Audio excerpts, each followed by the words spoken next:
Tetaplah menghijau kebun sawit di bumi peti. Sehingga kami pada waktunya akan menjadi salah satu yang pass out dari industri sawit. Nah, persepsi negatif ini sudah dibangun dari SD. Coba lihat itu soal-soal ujian SD. Sebutkan nama-nama yang merusak lingkungan. A, sawit. Loh, kok sawit pertama? B, C, D. Tapi semuanya mengarah ke sawit. Akhirnya kita melalui anak-anak kami, Forum Mahasiswa Sawit Indonesia, mengadakan diskusi kepada pihak sekolah, memberi pengertian. Tapi sampai kapan bisa seperti ini? Nah, ternyata anak bangsa ini juga yang membuat masalah negatif tadi. Nah, kalau kita lihat, saya ingin menunjukkan bahwa pertemuan di Yogyakarta, Forum Sawit Indonesia telah membuat suatu roadmap industri Indonesia tahun 2045. Apakah masih ada sawit? Kami bilang petani sawit bisa ya, bisa tidak. Ya, jika memang kita bersepakat bahwa permasalahan yang ada itu adalah permasalahan petani sawit Indonesia. Nah, kalau kita lihat ini produksi CPO tadi disampaikan Pak Fadil juga di saat yang bersamaan ekspor kita juga menurun, tetapi total kebutuhan domestik meningkat apalagi dalam kondisi yang pemanfaatan B40. Next, Mas. Next. Nah, jadi kalau kita juga melihat kondisi biaya dan harga, ini juga terjadi. Inilah yang saya sebut di dalam industri sawit yang memang sama-sama tabrakan. Apa yang kita sebut dengan produksi, konsumsi, di saat yang bersamaan juga biaya HPP meningkat karena terjadinya kenaikan harga-harga saprodi. Nah, ini juga tergambarkan bahwa memang harga pokok itu bertolak belakang dengan produktivitas. Nah, ini akan membuat semuanya menjadi daya saing sawit kita semakin rendah. Next, Mas. Nah, jadi kami mencoba melihat Pancasakti terhadap tetap tumbuh supaya tahun depan dan tahun berikutnya. Yang pertama adalah meningkatkan kemampuan replanting. Nah, ini yang jadi masalah. Kita harus mengaku jujur.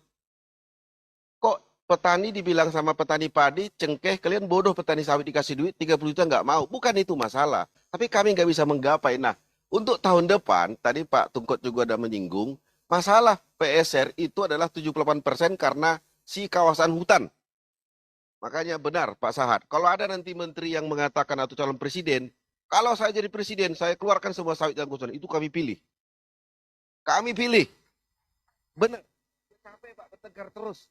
Orang udah sawit, replanting umur 28 tahun.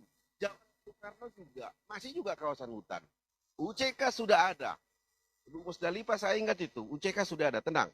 5 hektar ke bawah, clear. Tapi kayaknya udah sebelum COVID 2019 sampai sekarang nggak ada solusi, Bu.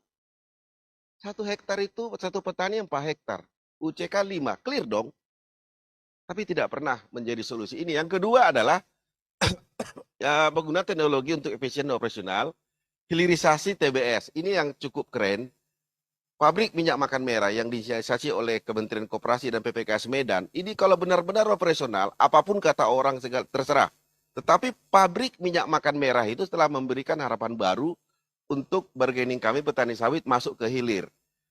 Naskah akademik dari IPB Apkasido yang sempat dibully. Yang kami mencoba meneliti sejauh manakah sawit bisa dikelompokkan tanaman hutan. Banyak membuli Apkasindo terserah, tetapi lihat kami bagus. Ternyata kesimpulannya bagus kok, sama persis seperti yang dikatakan. Menanam tanah-tanah terdegradasi tidak lagi membuka lahan untuk pembuka tanaman sawit yang tidak pada tempatnya. Nah, yang keempat, ini yang paling penting, kalau ini tidak kita sampaikan sekarang, 2023 memang benarlah kita resesi. Saya diskusi dengan Profesor Bungaran, Prof, ini bagaimana ke depan? Nggak bisa. ISPO itu harus dibagi dua, absolut dengan relatif. Kalian harus relatif. Maka dibuatlah klasternya, ada yang diamond, gold, silver, dan iron. Ini membuat yang penting ibarat main bola, yang penting masuk dulu. Mau di VVIP, mau di tribun, terserah. Yang penting nonton. Perkara nanti itu kita masukkan dulu. Yang penting gol, kalian lihat sendiri dengan mata kepala. Nah, itulah yang kami kelompokkan di sini. Kalau ini tidak diakomodir melalui Ibu Musdalifah hadir di sini, maka kami tidak akan pernah bisa mencapai ke sana. Faktanya, sudah berapa tahun berjalan, 6 tahun, ISPO, petani sawit nggak lebih daripada 0,42% dari total luas lahannya 6,87 juta hektar. Yang kelima adalah memperbaiki perizinan iklim usaha daya tarik investasi terjaga, peraturan yang konsisten. Pak Bayu udah jelas-jelas di Jogja, di POSI mengatakan, inkonsisten daripada regulasi lah membuat kita kalah bersaing. Nah, bagaimana dengan kami petani? Nah, ini mungkin kalau dilihat situasinya cukup mencengangkan. Ini data terbaru, data 1 bulan lalu kami survei dari Aceh sampai Papua. Kita tanya satu-satu apa yang terjadi. Ternyata pendapatan petani yang paling tinggi itu berada pada 8 juta ke atas cuma 34%. Nah, kalaupun kita lihat sebarannya hampir merata pendapatannya, tapi luasannya yang selalu kita dikatakan petani sawit casing lah, apalah, ternyata mereka rata-ratanya itu cuma 1 kapling. Nah, menurut rata-rata pengeluaran, hampir berimbang pendapatan dengan pengeluaran. Nah, ini menjadi catatan penting juga bahwa ini sangat rentan terhadap 2023 nanti. Kalau tidak diselamatkan melalui program PSR, antisipasi daripada meningkatnya harga sarpras, maka kami akan menjadi penyumbang daripada resesi tersebut. Nah, dari berbagai penelitian, Pak Tungkar semua sudah meneliti. Sawit itu nggak ada masalah. Petani sawit hanya kalah di hukum tata kelola kehutanan. Itu yang selalu kami sampaikan. Aspek ekologi kami plus, bagus. Dari jejaring laba-laba. Aspek sosial lebih bagus. Aspek ekonomi signifikan. Tapi kami kalah di kawasan hutan. Ini terus jadi masalah untuk mencapai apa yang disebut dengan sustainable daripada sawit. Nah, kalau juga kita lihat di sini, sedikit lagi nih, aduh. Next, Mas. Next, Mas. Ah, udah. Kalau juga kita lihat di sini, indeks kesejahteraan daripada semuanya itu menggambarkan bahwa memang kelapa sawit yang dikelola petani itu sudah masuk dalam indeks yang cukup baik. Indeks kesejahteraan kita lihat di situ kelapa sawit semua di atas daripada karet, kelapa, kakao, dan kopi. Ini penelitian tahun 2021 oleh Profesor Almasih saja kerjasama dengan BPDPKS. Next. Nah, kalau kita lihat seberapa urgenkah peran petani sawit di dalam industri sawit Indonesia. Saya dengan Pak Sahat mencoba menghitung, tiktokan, coba dihitung dulu Gulat.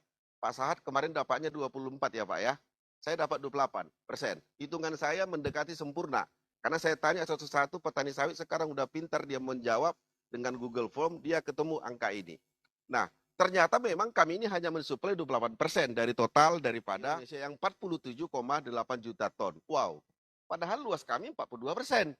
Permasalahannya di mana? Kembali di situ Bu Mulus. Masalah replanting. Kami harus dikasih akses replanting supaya kami bisa memperbaiki produktivitas.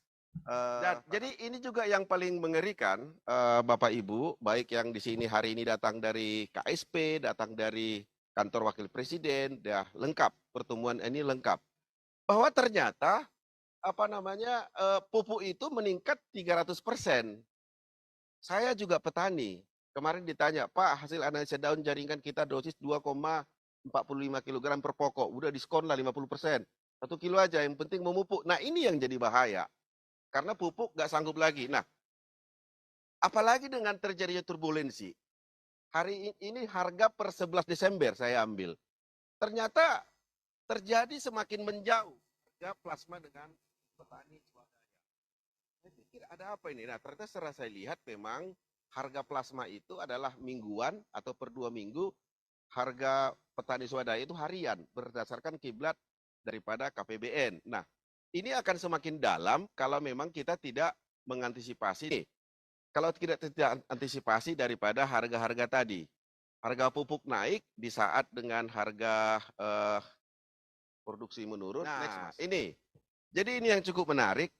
Kalau sebelum turbulensi kami masih dapat satu hektar itu kurang lebih 2,8 sampai 3,5 juta per hektar dengan asumsi harga pupuk masih normal. Tetapi yang terjadi saat ini adalah APP kami itu mencapai 30 juta. Nggak masuk akal memang, tapi ini fakta. Sementara penjualan TBC kami per hektar per tahun 36, untungnya cuma 6 juta. Kalau dibagi dengan per bulan, per hektar dapat 500.000 per hektar. Atau rasionya 16 berbanding 84. Invest kita 84, untungnya 16. Nggak masuk akal ya Pak Daud ya. Ini nggak. tidak rasional untuk bisnis. Tetapi setelah kami lihat di mana perutnya yang salah ini, ternyata adalah biaya produksi. Pupuk menelan 60% dari biaya produksi kami. Nah ini kalau dibiarkan maka kami akan menjadi 17 juta petani sawit dan pekerja sawit menjadi penyumbang dari resesi. BPD-PKS, sarpras masa depan. Itu yang kami selalu harapkan. Apalagi tidak lagi ada namanya subsidi kepada minyak campuran bauran. Makanya kami selalu menyanggah kalau ada mengatakan subsidi itu menguntungkan produsen PAME. Tapi setelah berdebat, keluar huruf O. Oh gitu Pak, bukan dikasih. Tidak. Emang bisa gratis mereka jual sama Pertamina. Kan bayar, saya bilang. Selisihnya itu adalah yang dibayar oleh BPD PKS. Bukan mereka untung membuat harga. Enggak. HIP itu diatur Pertamina. Nah itu juga mumpung lagi tidak dipakai. Ayolah. Pabrik kelapa sawit kami menginginkan meskipun hanya yang kecil-kecil dapat 10 ton jadilah. Pabrik minyak makan merah. Pabrik daripada Kementerian Pertanian Pamigo. Yang terakhir serapan PSR ya. Nah ini yang menjadi harapan kami. Tiada jalan lain menuju menghadapi 2023 melalui hilirisasi petani. Potensi ada, kelolanya ada, luasnya ada, sebaran kebun dari Aceh sampai Pembuat, tapi nol kepemilikan PKS. Hal ini berpeluang. Industri itu hanya dikelola oleh perusahaan. Paling tidak untuk di kelas menengah ke bawah, bolehlah berpindah kepada petani sawit. Yang terakhir, ayo Mas. Nah, jadi untuk berita baik, ya setelah hampir 2 tahun bertempur, teman-teman dari Papua Barat akhirnya mendapatkan satu pabrik pecah telur dari usulan 30 ton, tapi setelah diverifikasi oleh Kementan, layaknya hanya dapat 15 ton. Nah, 15 ton ini akan segera di launching dan semuanya sudah oke, desain semua sudah oke. Mungkin inilah dari timur memulai pabrik petani sawit. Next. Nah, jadi konsepnya adalah mari kita sama satu titik melihat sawit ini. Jangan dengan kacamata yang berbeda. Visi misi jangan semua kementerian buat visi misi. Menteri Pertanian buat, Menteri Kehutanan buat, akhirnya nabrak, nggak jadi. Oleh karena itu, entitas sawit, ada pemerintah, petani, korporasi sawit harus satu gerbong untuk mencapai tujuan yang sama. Karena dengan tanpa itu nggak mungkin kita selamat di krisis yang akan datang. Mungkin demikian, ada 3 buah buku sudah kami tulis tentang termasuk ini yang sangat viral. Undang-Undang Cipta Kerja menuju penyempurnaan. Nah, terima kasih bantu kami melahirisasi. Next terakhir. Nah, salam hormat petani sawit. Baik, terima kasih. Kemitraan yang sehat itu ibaratnya harus saling berpacaran. Kalau ada si bunga, ada si putra. Cuman si bunga yang jatuh cinta. Jadi kalau kita bicara keadilan, jangan pernah membedakan. Terima kasih. Terbitkan senyuman bahagia setiap insan.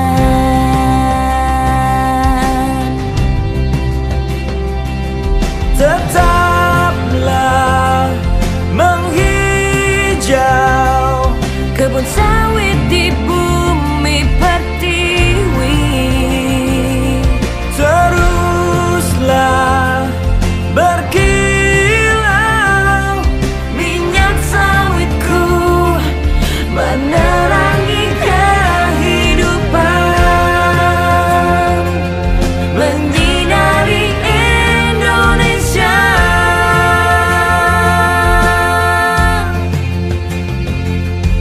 Tiap tetesmu bagaikan kemilau emas, sumbangsi kebanggaan Indonesia untuk dunia.